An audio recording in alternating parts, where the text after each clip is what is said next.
All right, so my name is Jonathan Little. Let's see if you can see that. There we go. It is the 21st of June, 2023, and this is my project on Danon disease for cell biology. Okay, why isn't this working? There we go. So let's go over an overview of the things we're going to cover in this presentation on Danon disease. We're going to be looking at the genetics of Danon disease, its pathophysiology, the manifestations of it, how we manage it, and then the state of the research. So let's start with genetics. So Danon disease is an X-linked recessive gene. Women can be carriers of it, and all men who have it are affected. And actually, as it turns out, there's a codominance thing going on. I'll talk about that a little bit later. It's caused by a mutation to the lysosomal associated membrane protein 2 gene, the LAMP2 gene, that codes for the LAMP2 protein. And even women who have it, they're still affected with lesser severity. So there really isn't like a true carrier for it. Heterozygous females usually would be considered carriers. They still have it. But there haven't been any cases documented of homozygous females, probably because they don't survive to term, to be born. And there are about 160 mutations that can cause it.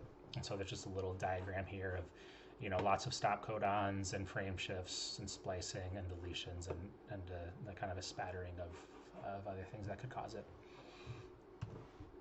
So that's the genetics, but how does that turn into function, right? How does the form turn into the function? So very simply, Danon disease is a lysosomal storage disorder. And to explain that, we're going to look at this diagram here. So all of this here, this is like cellular waste.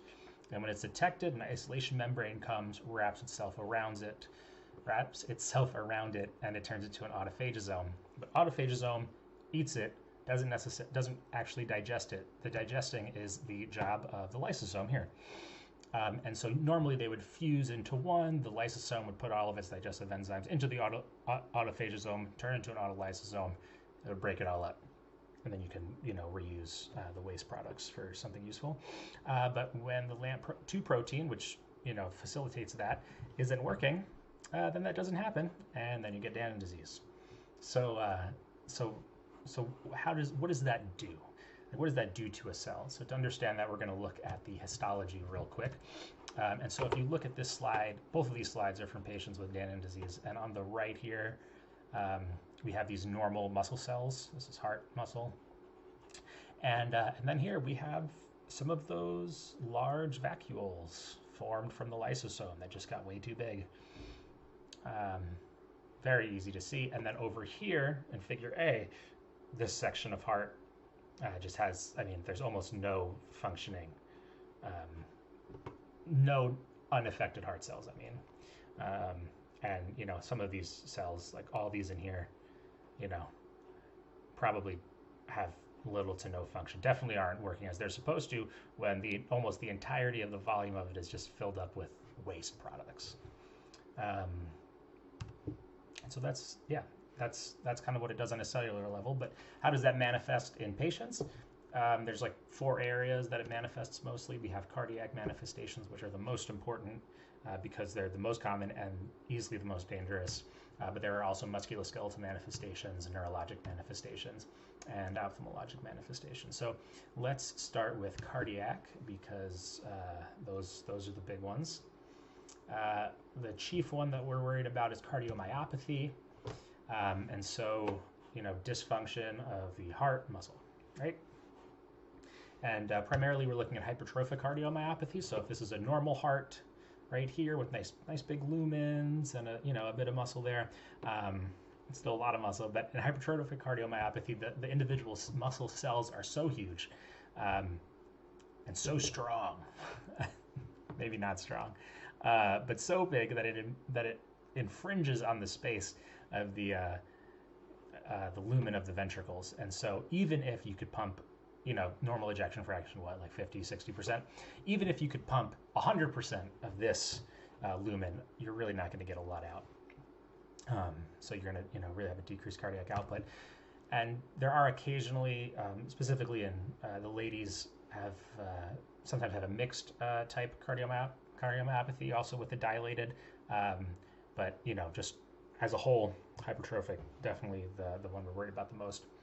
And there's also electrophysiologic dysfunction. So running through all of these muscles are nerves that help control the conduction of, action potentials through the muscle, and those can get messed up too. And that manifests in the form of Wolff, Parkinson, White.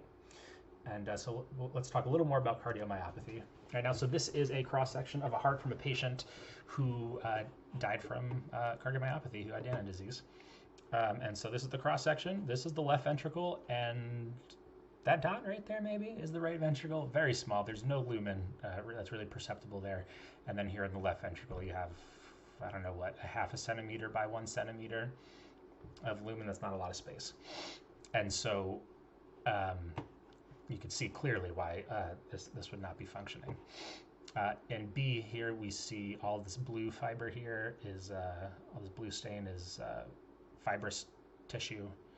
Yeah, fibrosis rather. And so we've got like just connective tissue where muscle should be. And then here's another cross section of muscle cells with the vacuoles, and here's like a even closer up view of some of those vacuoles. Lysosomes. There's kind of like a line somewhere where it turns from a lysosome into a vacuole, I guess, just as big as they get. But anyway, so we'll talk about electrophysiology now, as we talked about Wolff, Parkinson, White. Wolff, Parkinson, White is a conduction disorder. If you think about normal conduction, right, you got the SA node, and the signal goes throughout the atria, collects in the AV node, gets held there for a little bit so that everything can be nice and synchronized, and then goes down the bundle of His to the sides up the ventricles. But that's not what happens in Wolff, Parkinson, White. So in Wolff, Parkinson, White, we have this little thing right here. That section right there is an accessory pathway, sort of like a shunt, but for the conduction part instead of the fluids. And so what happens is, while the normal impulse is being held at the AV node, an aberrant impulse comes through this accessory pathway and starts to depolarize part of the ventricle before the rest of it even starts. And so what you get is, normally where you would have that flat PR interval showing like nothing's happening, you get this called the slurred upstroke. Usually doesn't have like such a clear notch there, but also known as a delta wave. And that can cause some tachycardia, both in orthodromic form, where the impulse still comes through the AV node, and antidromic form, where the impulse comes backwards up the AV node, and kind of goes in a circle either way. And the big risk there, you can get like a normal kind of AVRT situation going on there, and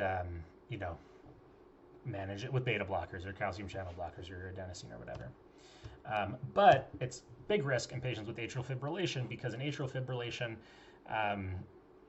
you have 300, 400 little blips coming through every minute, and if the AV node isn't conducting any of them, and you can't get any of that absolute refractory period that'll slow down the heart rate, it's just going to keep going. Heart rate 300, 400, that's a recipe for cardiac collapse, so that's no good. And if you use beta blockers or calcium channel blockers, that makes the AV node less useful, and then that's really bad. So that's why, right, patients with AFib, rapid AFib, you gotta hopefully try to find out if they have WPW. Anyway, got off target there. Let's talk about some musculoskeletal manifestations.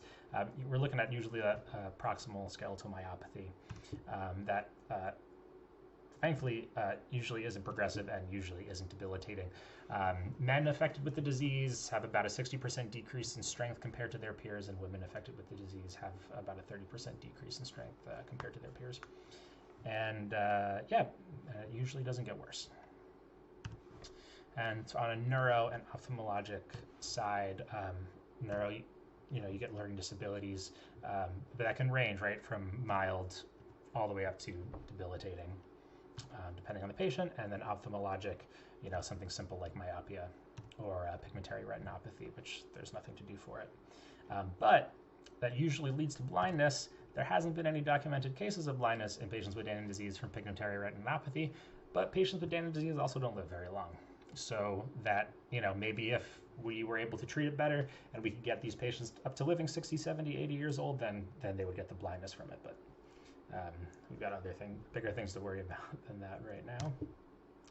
And so what do we do? How do we help these patients? How do we help management? From a cardiac standpoint, it presents a very similar way to like normal hypertrophic cardiomyopathy from other causes. So we're going to do the standard heart failure treatment with beta blockers and ACE inhibitors or angiotensin receptor blockers, nitrates if it gets worse, a pacemaker ICD for resynchronization or for getting out of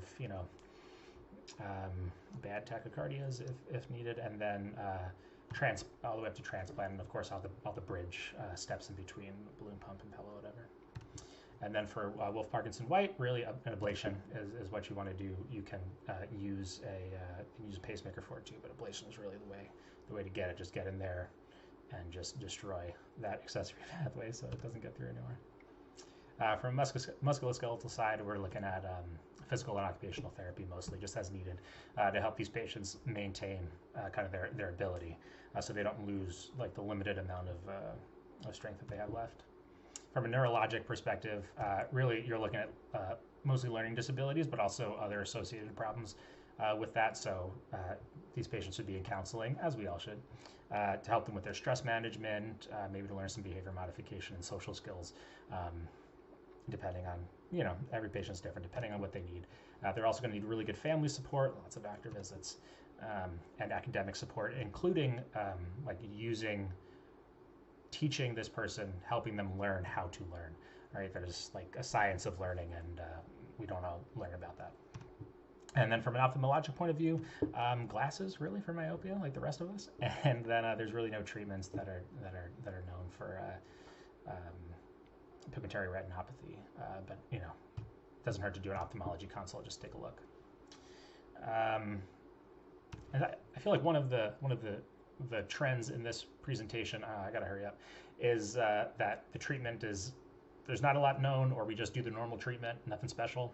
And the reason is because it's a very rare disease. There's only 146 confirmed affected individuals that are known. And every search on PubMed only brings up case studies, case series, reviews, excuse me.